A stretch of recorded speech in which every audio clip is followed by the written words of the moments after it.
Добар ден, почитувани гледачи, и добре дојдовте во петото издание на Доктор Митов советува. Емисија посветена на здравствената едукација и на промоцијата на јавното здравје. Денеска зборуваме за една навидум едноставна тема. Велам навидум. Витаминот Д.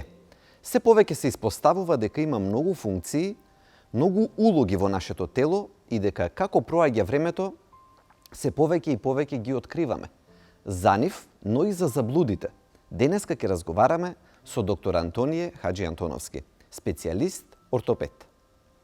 Витаминот Д. Витамин или хормон? Тоа е првото прашање на кое што денеска ќе одговориме. И тоа е првата дилема или заблуда со која што ќе се соочиме. Меѓутоа, следните дилеми не се воопшто помали. Дали кај нашата популација има недостаток на витамин Д? Колку често? Зошто? Нели живееме во земја која што е сончева? Си го поставуваме прашањето дали сите имаме или можеби пак ни недостасува витаминот Д. Можеме ли да го земеме од храната? Или тоа не е баш можно? И конечно, кои се сите улоги кои што ги игра витаминот Д во нашето тело? Порано зборувавме само за калциум и за здравјето на коските. Но ако не сме читале нови научни студии во последните 15-20 години, веројатно ќе мислиме дека само тоа се улогите на витаминот Д во нашето тело. Денеска науката вели друго. Имуномодулатор. Влијание врз автоимуните болести, кај малигните болести, кај метаболичкиот синдром. Листата станува се подолга и подолга. Како и зошто дојдовме до тие сознанија денеска во нашиот разговор?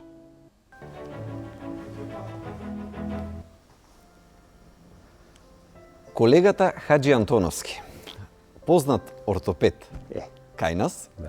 за мене познат од студентските денови. Генерација. Да. Добре ни дојдовте. Добро ве најдов во студио. Ви благодарам. Разговараме за витаминот Д. Тема за која што не знам друг колега да има поголем ентузијазам за нејзе. И јас сум тука некаде со ентузијазмот за темата за витаминот Д, но не како вас. Што е витаминот Д? Витамин или хормон? По витамин по групата во фармацијата, иначе во човековото тело и како хормон. Да. Зошто?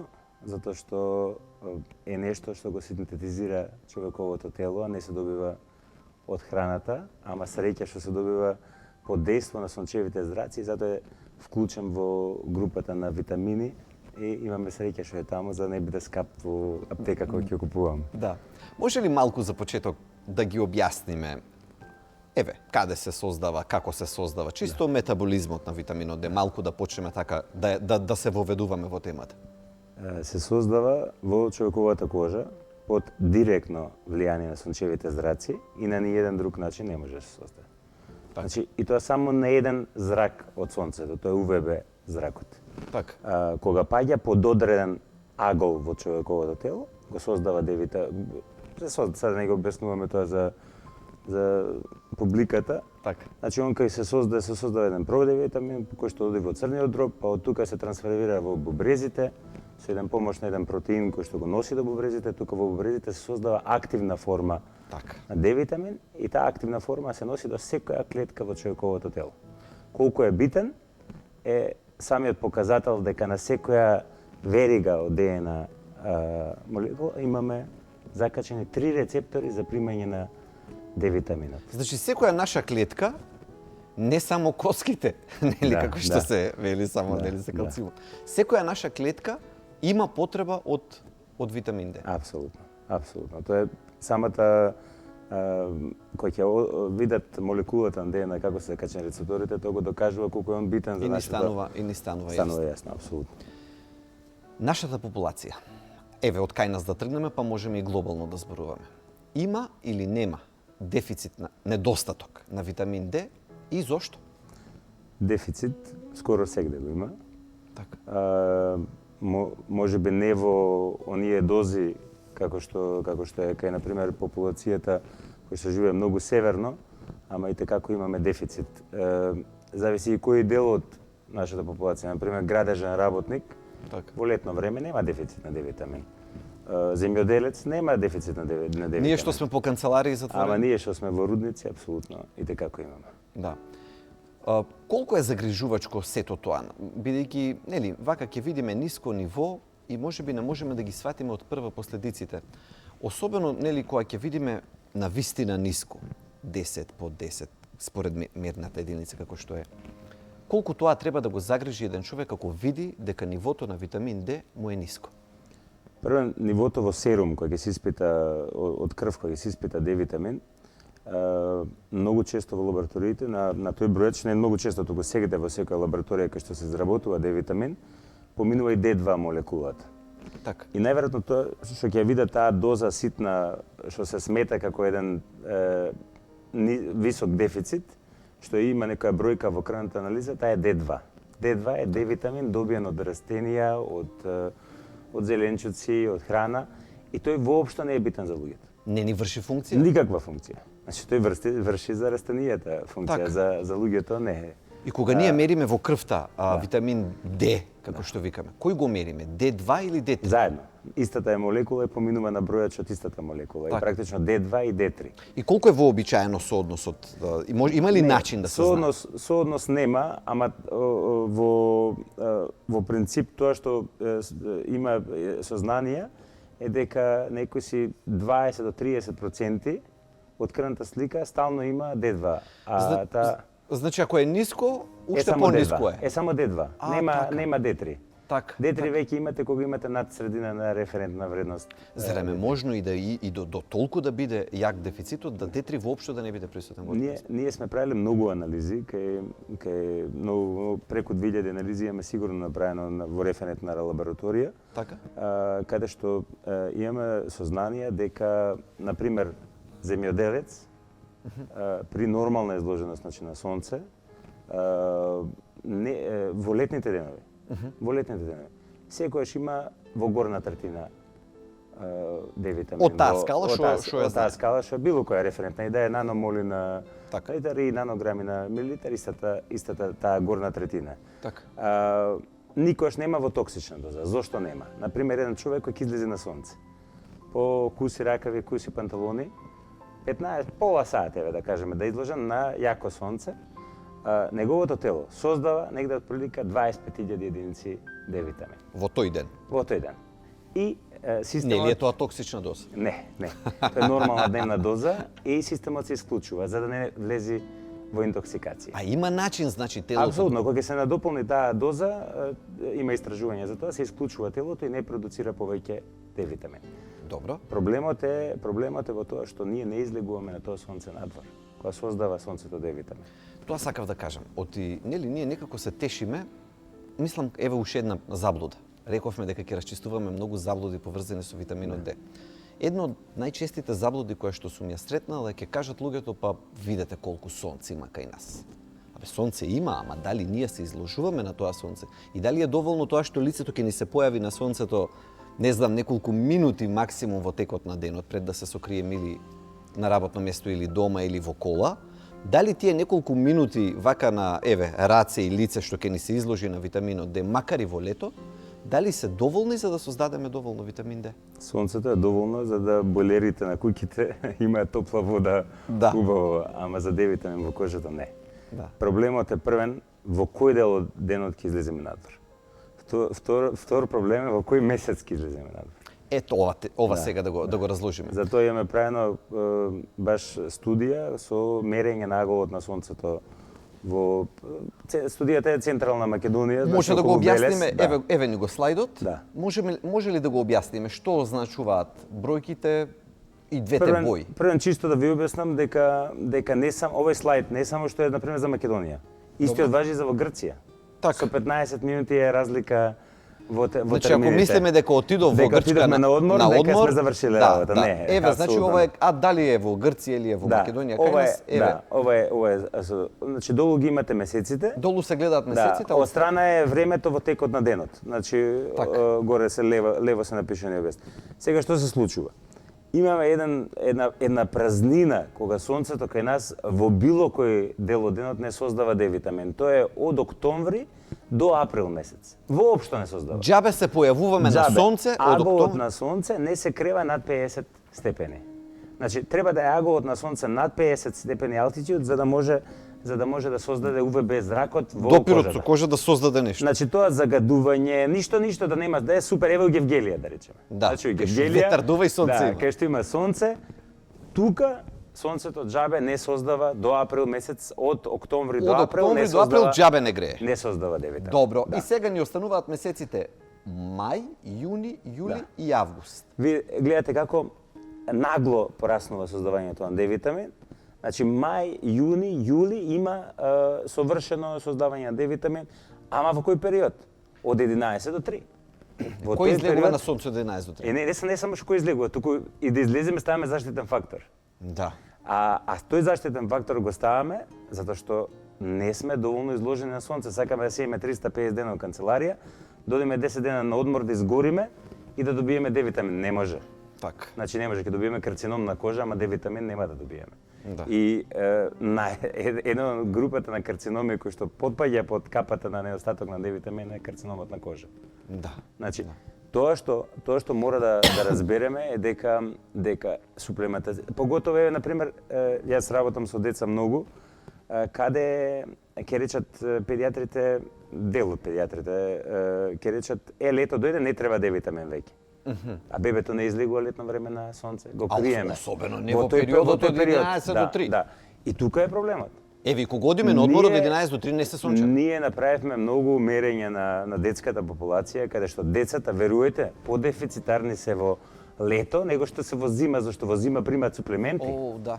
И ние имаме дефицит на Д витамин во летен период, не во зимски период. Парадокс. И тоа е една енормна работа. Значи, препораките за Америка, например, ги прави, Соединетите американски држави ги прават препораките што се однесуваат FDA, нели? Да, Ги прави да. насоките на давање Д витамин.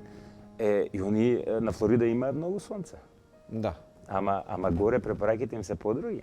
По Северна Америка, што Чуни- има многу карцином на дебело црево, и те како се подруги. Се 3 до 6 хиљади се препарачува дневно за внес на За разлика од популацијата. Флорида и Тексас. Така е. Значи и Калифорнија, од тие Така, таа на иста линија. ама и таму има дефицитарни луѓе кои што живеат натре, тука е проблем. Без разлика дури и да има, ако ние сме скриени од сонцето. Тоа мене мислам дека вака ме изненадува и паѓа многу во очи дека само колку краток период де факто од 11 часот од прилика до 3.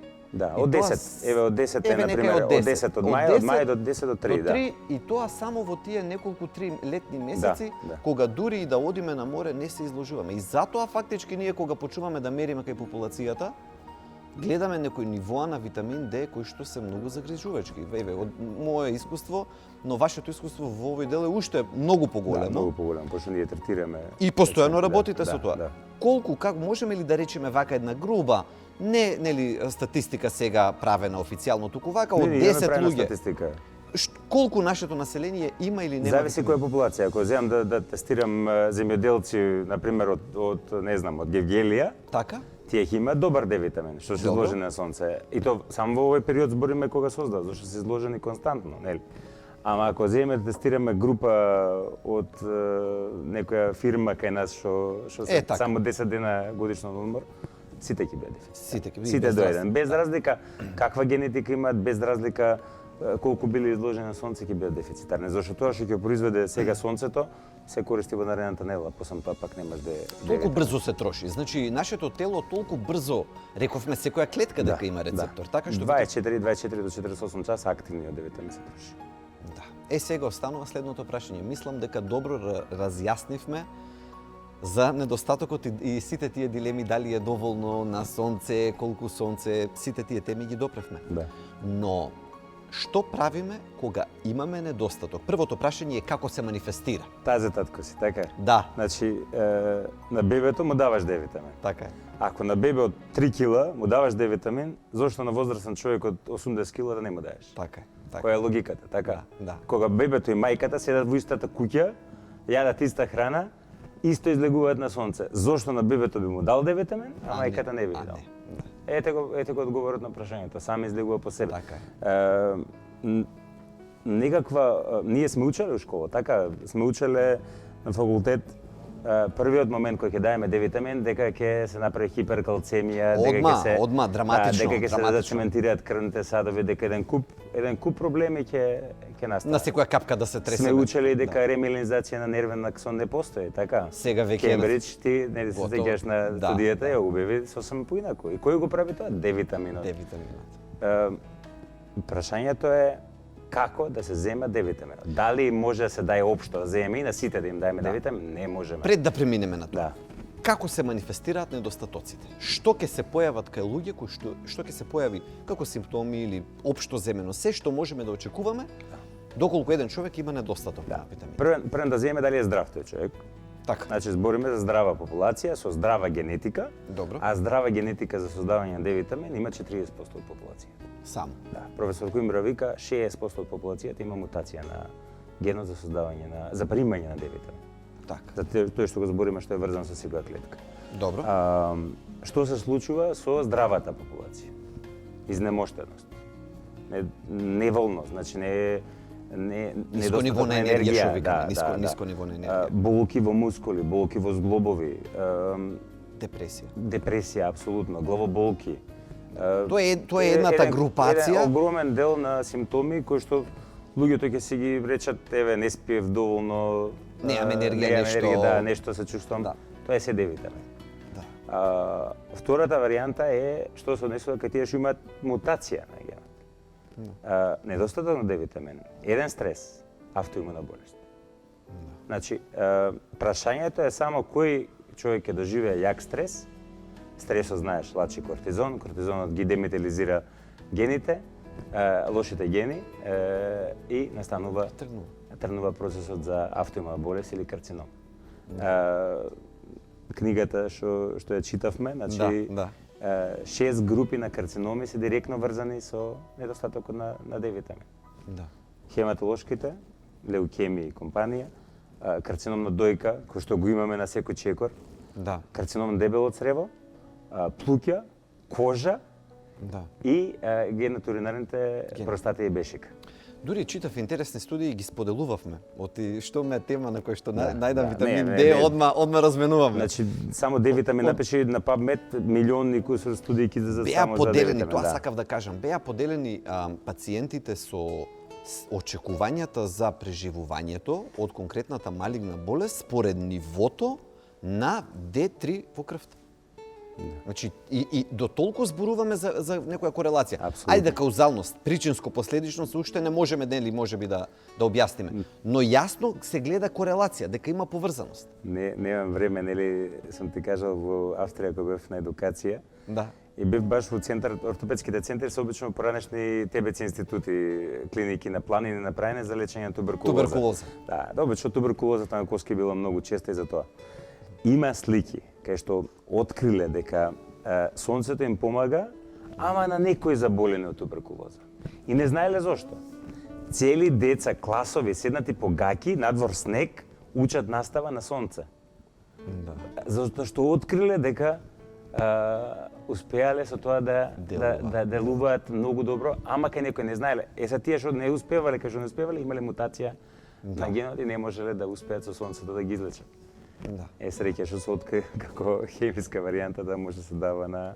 Да го дадеме и како суплемент. Значи, ако вака сумираме за недостатокот на витаминот D, почнуваме од некои навидум наједноставни работи, од малаксаност, од ниско ниво на енергија, од депресија, кај здрава популација, па се до навлегуваме до доста сериозни кај автоимуните заболувања, па дури кај малигните заболувања. Сме разговарале дека и со дијабетот има некои поврзаности, со метаболичкиот синдром. Дијабетот е автоимуно заболување. И ги например, ја никад не сум знал мигрена дека е автоимуно заболување. Да. Мигрена е сврстана во заболувањата со автоимунизм и се лечи со D-витамин.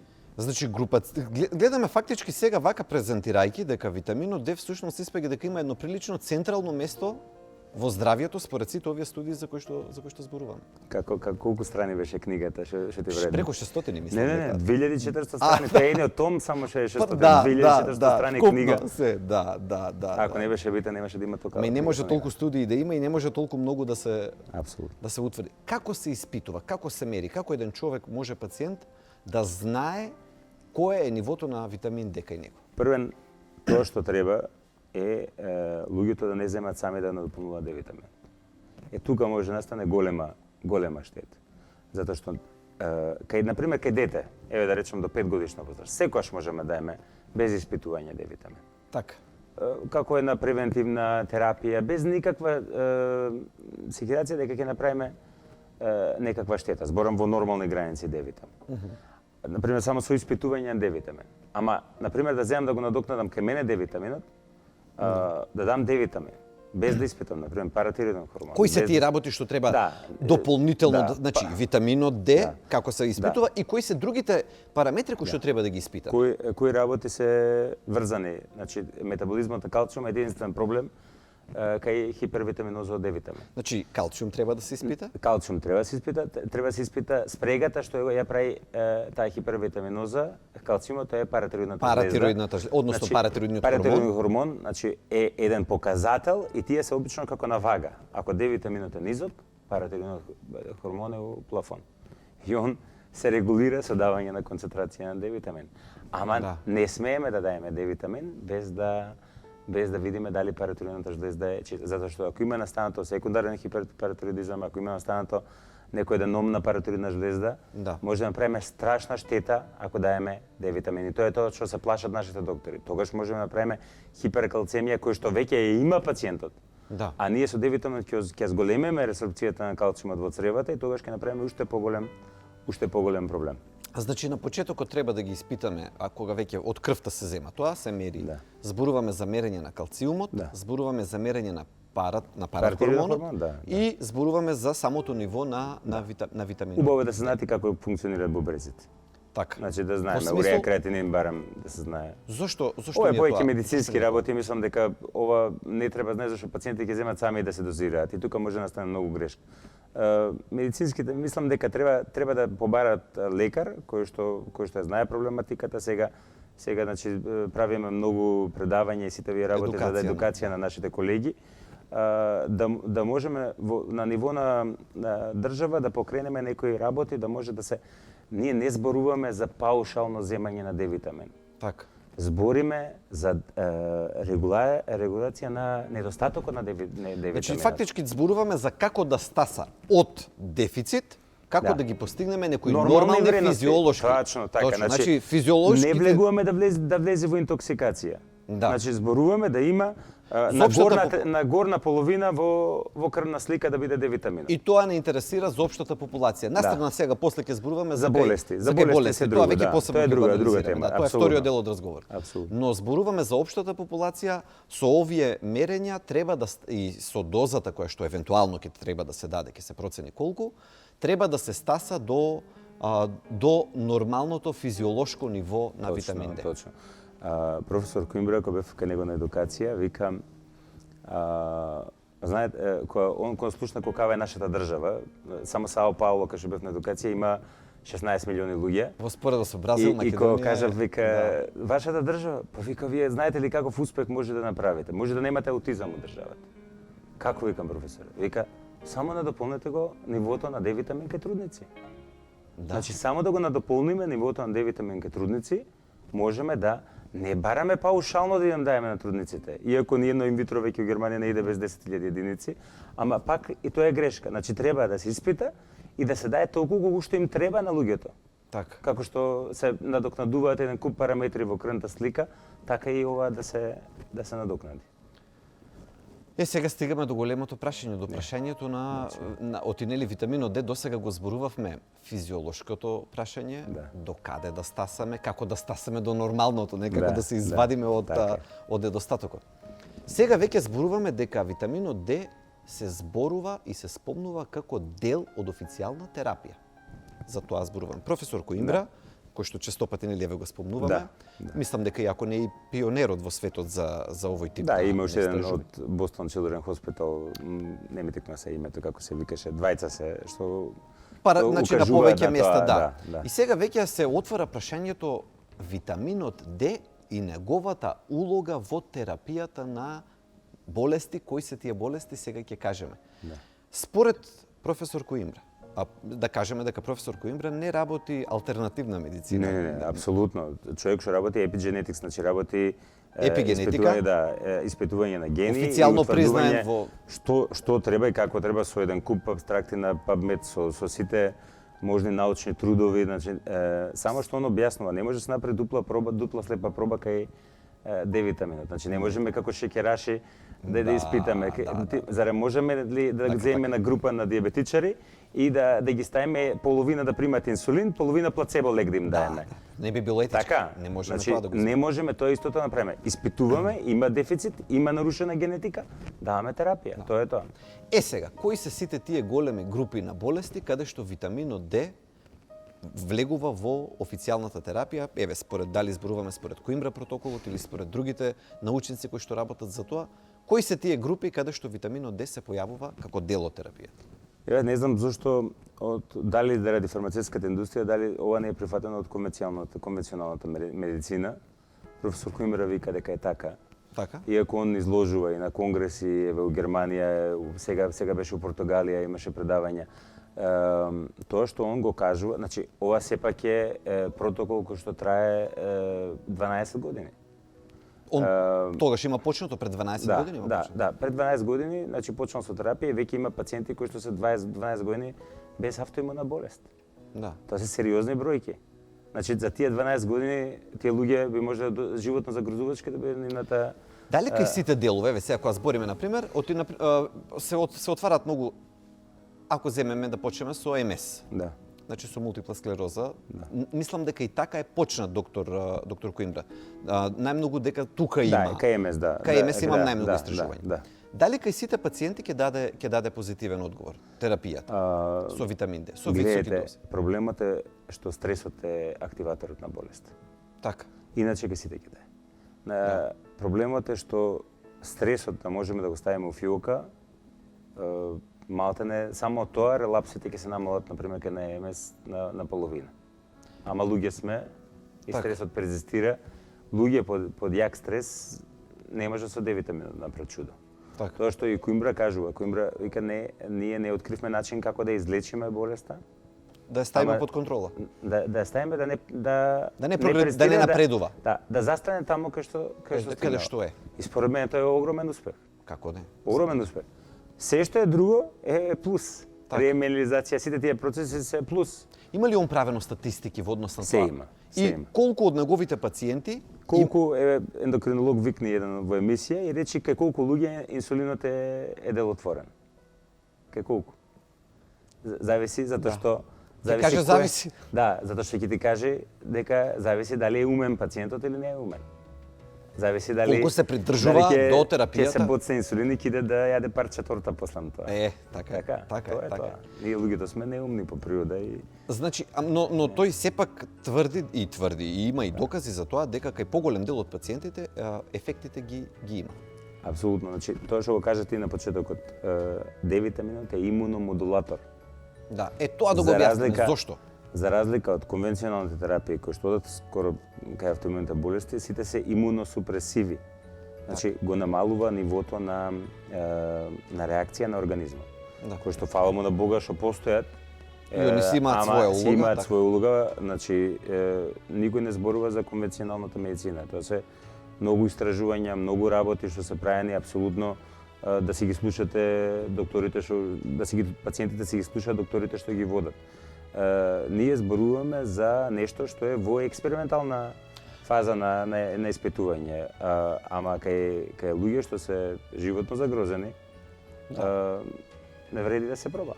Дали пречи на официјалната терапија, паралелно со официјалната терапија, ако за МС конкретно го зборим? Не пречи. Тоа не пречи, само што се намалува дејството на Д витамин. Ова е имуномодулатор, ова е имуносупресив и практично не може да има меѓусебна интерференција. Апсолутно. автоимуните болести, D-витаминот го едуцира, он е одговорен за 4000 клеточни процеси. 4000. 4000 клеточни процеси. Тие, он го едуцира човековото тело како да не си го напаѓа собственото тело. Да. Тоа е за многу сегменти битен.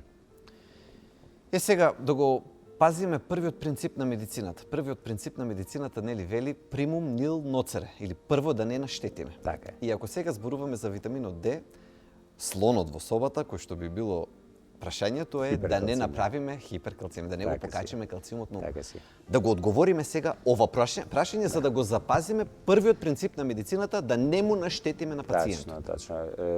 Ја работам со друга патологија, например, со децата. Така. Едуциран сум кај професор Граф, например, за скрин на колкот. И тоа вика што треба да направиме не е проблем да утнеме лош колк. Така. Проблем е да даеме третман на здрав колк.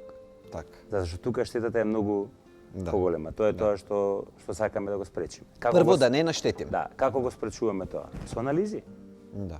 Значи, посам даена месец дена терапија, идеме правиме и гледаме дали има хиперкалцемија во организмот.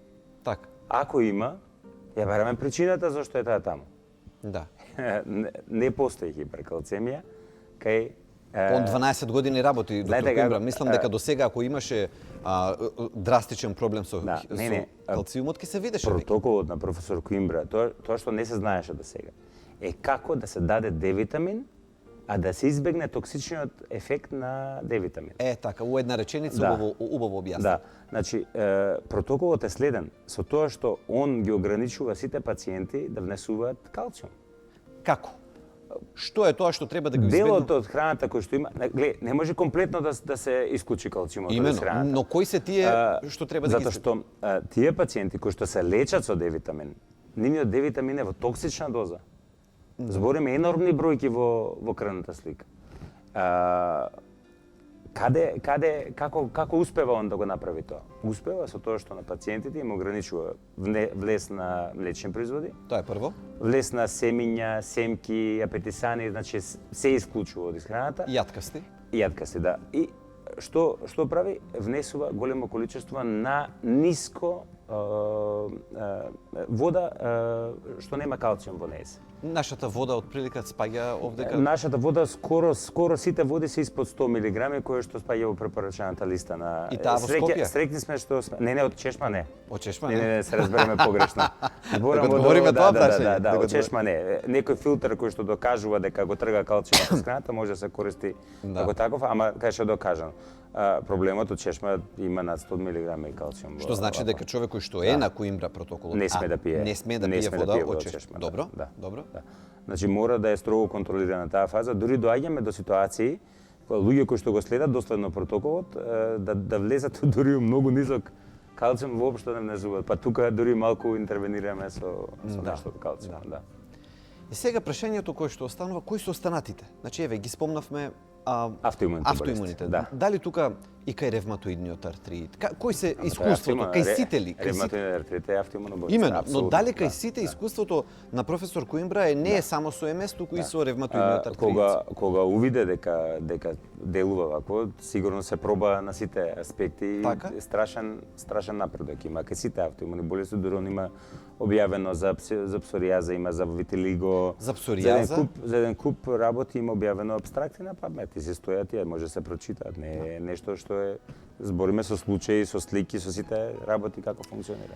Како одговара остатокот од стручната јавност? Професорите другите ортопеди, ендокринолози? Не може да одговори. Дали кои се контрааргументите под наводници? На кој начин одговараат колегите кои што ако има противници, да речеме? Многу е жално. Како аргументираат? Не, аргументираат лесно. Например, анализата, прва анализата ќе видат ете има D-витамин доволно во телото, не треба D-витамин. А кај има D-витамин? D-витаминот е на долна граница. На 20. Тој D-витамин не обезбедува ни калциум доволно за коските, а камоли нешто повеќе од ортопедска гледна точка.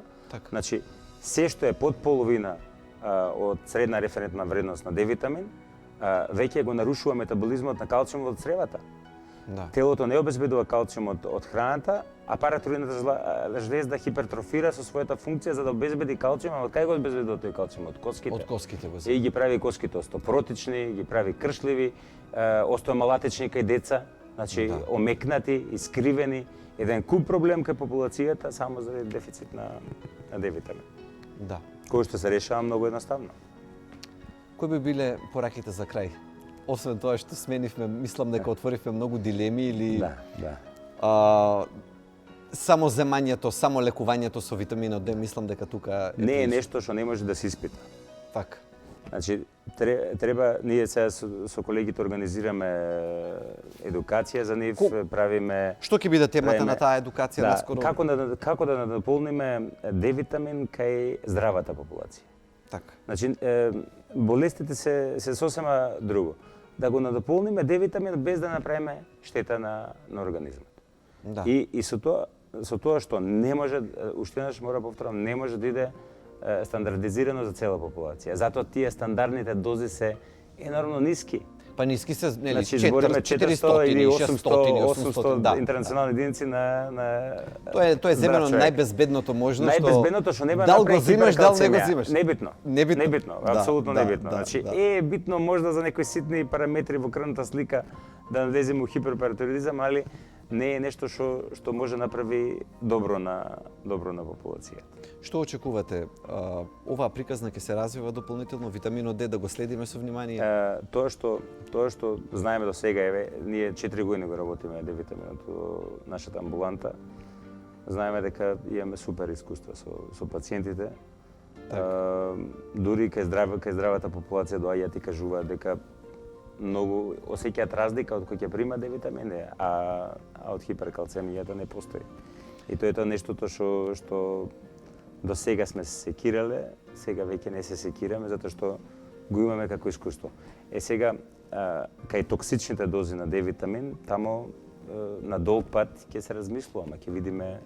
Ќе видиме, никој не може да знае што ќе се случи за 50 години, ама кај некои болести се исплати да ризикуваме затоа што го нема тој животен спан. Тоа што е интересно, би сакал да го кажам дека ние често пати не е ова прв пат во медицината да се соочуваме со новости и новостите да бавно да се пробиваат, иако на крајот ќе се испостави дека тие новости биле целосно во право. Само два примери би дал. Првиот пример би го дал за познатата доктор Али Стюарт, епидемиолог, која што има во 54-та година откриено дека кога бремени жени ќе бидат изложени на рентген зраци, кај дечињата расте веројатноста од леукемија. Значи значително. Кога таа го објавува тоа, тој научен труд проаѓа толку многу време, официјално за да се прифати проаѓа 25 години. А нејзината наука е безпрекорна. Значи она тоа го покажува толку цврсто и има тука многу дилеми дека била жена, дека XY, мислам дека од милион причини не било прифатено и се истрошени 25 генерации додека да се прифати како стандард и да го видиме тоа знакче, нели, забрането бремени жени да бидат изложени на рентген зраци. Втората таква приказна која што ја споделувам често со пациентите е приказната за доктор Семелвајс. Што прави тој? Тој открива, следи две болници во Виена, кон крајот на 19 век. Следи две болници во Виена. Во едната има значително поголема смртност на жените откако ќе родат. На родилките значително поголема смртност, некаде над 35% од другата болница. Споредувајќи ги двете болници, утврдува дека во едната, во првата, таму каде што е повисока смртноста, дека во подрумот има мртовечница. И колегите всушност не ги мијат рацете, нели тоа е периодот кога уште бактериите не ни се познати. Колегите држат долу часови по аутопсија, нели по анатомија, часови по анатомија и потоа одат горе и пораѓаат без да ги мијат рацете. И доктор Семелвајс ја поставува таа работна теорија дека има нешто на рацете на лекарите кое што долу го носат горе и работејќи го пренесуваат и затоа починуваат пациентките. Доктор Семелвајс е избркан од работа. Зошто? Заради тоа што на нашите колеги им ја наметнал само тезата дека може би докторот е виновен за смртта на пациентот. Тоа предизвикало таков револт кај колегите дека тама работа, како можеме ние лекари да предизвикаме смртка и Да имаме нечисти раце, нема шанса.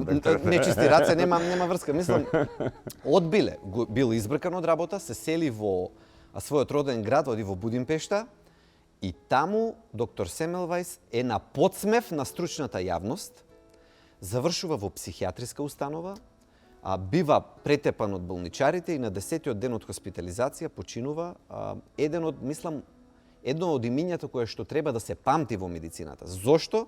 Само заради тоа што години пред да се откријат бактериите, он предпоставил дека има некоја конекција. И сега ние имаме примери за рентген зраците. Да. Имаме примери за замиењето на раците. За лековите да не зборувам, кога прво сме откриле тератогено дејство, нели? Прво ќе се открие талидомид, па ќе се испостави дека прави проблеми. Ќе се повлече. Генерации проаѓале.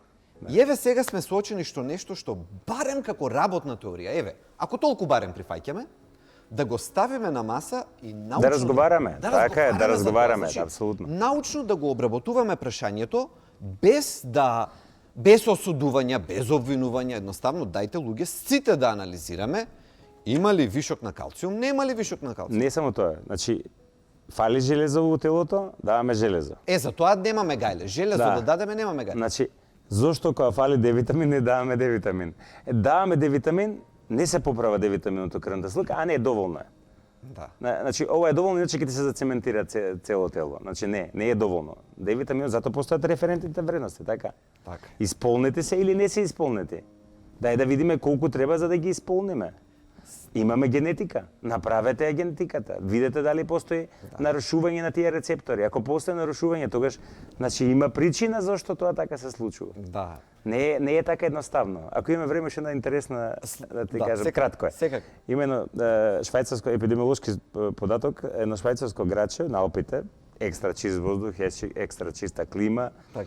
А заради поставеноста на градот, заради околните планини, во тој период кога создава D-витамин сонцето во сенка. Во сенка градот. И не прима сонце. Страшно висока бројка на малигни заболувања, страшно висока бројка на автоимуни заболувања. И градот е веќе 5 или 6 година под висока доза на D-витамин. Значи прима популацијата возрастна од 6 до 8 илјади единици дневно, општо даено, без контроли, без ништо. Страшно намалена бројката на тие болести. Сакам да речем, еве, статистика. Имаме примери. Има статистика, само дискусијата да ја држиме отворена и ќе се покажат податоците, ќе се покажат сами. На телефоните им треба апдейт, а камоли на медицинската наука. Апсолутно. Доктор Тони, благодарам многу. Се гледаме пак во следна прилика. Се гледаме. Обавезно. Разговорот за витаминот Д неминовно не носи во лабораторија. Разговараме со доктор Јагликовски, шеф на лабораторијата Авицена. Што го прави толку актуелен витаминот Д? Витаминот Д си актуелен многу време уназад, од почетокот на минатиот век, кога е откриен како супстанција битна за организмот и е на почетокот така крстен витамин Д. Меѓутоа со текот на времето, првично како што се утврдува за многу битен фактор за метаболизмот на коските, односно калциумот, со тек на време, како самата технологија се развивала, се откривале неговите ефекти кои што навидум со тогашните технологии не можеле да бидат откриени. Да. Така да веќе е ставен во групата на хормони, значи супстанции кои што имаат многу покомплексно дејство за разлика од класичната, да речеме, групација на витамини. Веќе се знае дека неговата функција не е една, туку влијае во сите ткива во човечкото тело. Се уште се истражува, затоа што е прилично комплексен метаболизмот на витаминот Д. Оној, така како што си го знаеме, пред 40-50 години. Демек само за коските и за калциумот. Денешната литература, само да ви покажам еден учебник да видите, од 2 тома по 1200 страни секој том. Само за тема витамин Д. Витаминот Д. Значи, колку е богата тема, колку широка и колку се уште се истражува. Да, си останува првичното значење, она првично како што било откриено за метаболизмот на коските, цврстината на коските, метаболизмот на калциум, фосфор и така натаму. Меѓутоа, се повеќе и повеќе функции се открива. Додава. Кои форми на витамин D ги познаваме и на кој начин се разликува нивното детектирање во крвта? Витамин D е еден, како таков да речеме, главен метаболит, меѓутоа потеклата му се различни. Така? Она што е од животинско потекло, а што го внесуваме преку храна, или ние, нашето тело што го синтетизира под дејство на сончевата светлина, Добро. се нарекува витамин D3 Така. или холекалциферол. Она што потекнува од растително потекло, односно од сорти на печурки, се нарекува витамин D2 или ергокалциферол. Значи и едниот и другиот можеме да ги внесеме преку артикли кои што во себе го содржат. Така. Но што ќе се случува понатаму во организмот е веќе сосема друга приказна. Овие две форми најчесто ги има во суплементите што ги наоѓаме Така. и по слободен избор, и во аптеки, и во Дали прави разлика ако некој пациент земе D2, некој земе D3? Дали прави разлика во Во суплементите? принцип, бидејќи е обичен суплемент во прашање, заедно ергокалциферолот или витаминот D2 конечно ќе се преработува како и витаминот D3 во понатамошните фази на Со цел на ограмот и D3 да истиот стане. ефект ќе го има. Меѓутоа е многу помалку активен визави витаминот D3 или холекалциферолот што го знаеме. Капките вигантол најчесто што од време постојат и се користат, содржат токму витамин D3 или холекалциферол. Тој е хемиски назив да речам на витаминот D3. И во крвта кога детектираме, што детектираме? Е сега вака, порано, уназад да речам добри десетина години, многу беше се уште технолошки комплексно, комплицирано да се изработи, да се открие холекалциферол, Така. односно витаминот D3. Се додека науката, технологијата како што оди напред, не доведе до ситуација, односно до размислување дека не треба да го мериме тој Така? дел или таа фракција како витамин D3 или холекалциферол, туку еден чекор понатаму. Така. Тоа е првиот чекор кон активирање на витаминот, тој класичен D витамин, Така. кон хормонската форма. Така. И тоа е веќе 25 хидроксивитамин D3 или калцидиол, калцифедиол, по различни називи го има, тој го мериме на ваквите апарати. Да. Меѓутоа е многу битно кој производител на апаратура, на хемиски реагенси и така натаму, на тестови, да речам, колку ќе биде осетливоста, сензитивност и така натаму. Сите тие нешта, специфичноста во реакцијата, меѓутоа токму овој дел, почетокот на метаболирањето на оно што ќе го имаме во нас, за да премине во хормонски активна форма. Так. Првиот чекор, тоа е тој калцидиол. Зошто? Понатаму следува, тоа се случува во црниот дроб, кај во секој наш организам е така. Да. Од црниот дроб преку посебни носачи се носи до бубрезите, овој калцидиол. Таму дополнително се метаболира во калцитриол, Така. или така, ние во нашиот жаргон да речем биохемиски го викаме 1,25 дихидроксихолекалциферол, тоа е активната форма. Така. И таа може да се мери во лабораторија. Меѓутоа, таа количина прво е многу помала во однос на она што го мериме претходно, или вкупен Разбирам. витамин Така, D3, така. а и се уште си постојат, да речам, доктринарни ставови во светот, што да се мери, а што не толку да се инсистира да се мери. Така. Се уште, верувам некои од колегите нема да се согласат со тоа, меѓутоа мора да почитуваме доктринарни ставови. Се уште не се препорачува мерење директно на активната форма, Така. затоа што таа си има и друго клиничко значење, како што умееме ние лекарите да кажем. Има. А најмногу соодветствува во студиите што ги направиле, Така. токму овој калцидиол, калцифедиол или само првата фаза Така, на така. активирање на витаминот D со резервите што ги имаме во организмот. И последното прашање би ве прашал, имате секојдневно искуство со мерење на витамин D кај нас.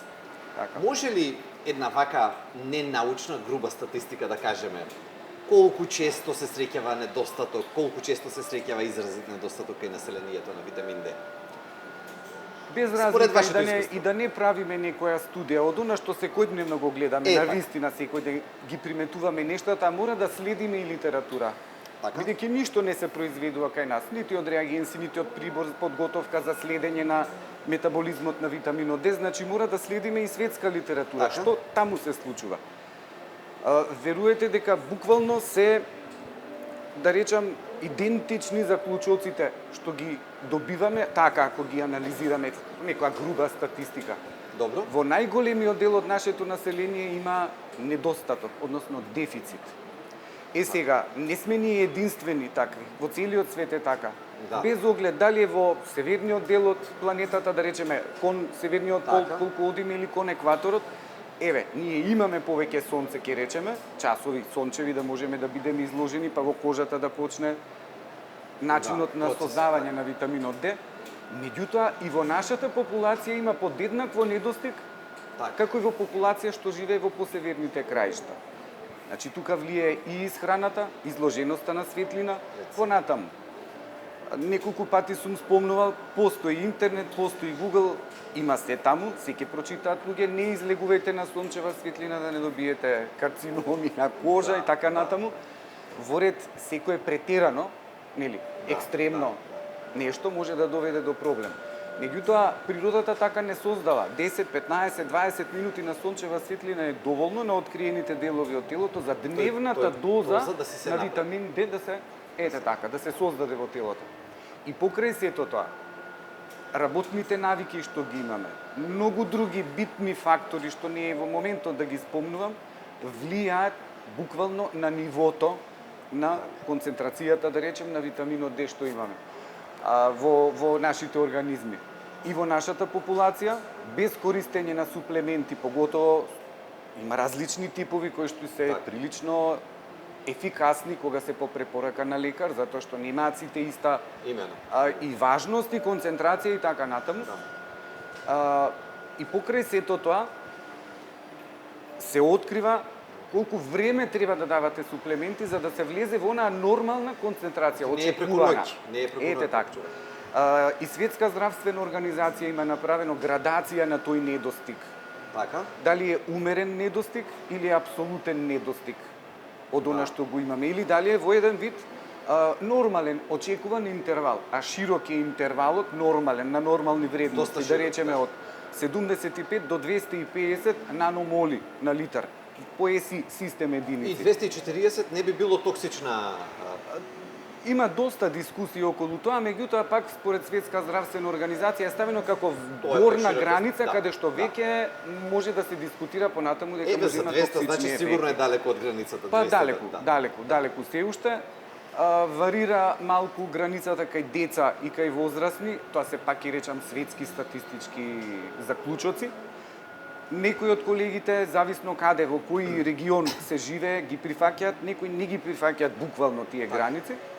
Меѓутоа се уште стои таа граница од 50, да речеме, наномол на литар до 75, дека се рачуна релативен дефицит.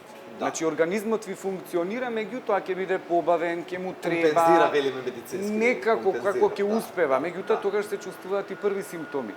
Се што е под 50 концентрација од наномоли на литар, веќе е апсолутен недостиг, така и се прикажува.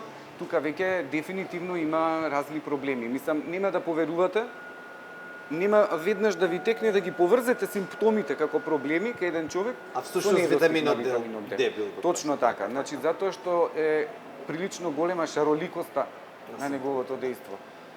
Доктор Јагликовски, многу ви благодарам и во наредна прилика повторно ќе го разговараме.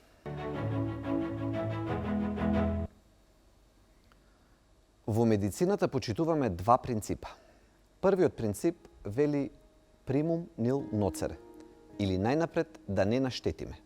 Ќе направиме се, но нема да му наштетиме на пациентот. Вториот принцип вели медицина основана на докази.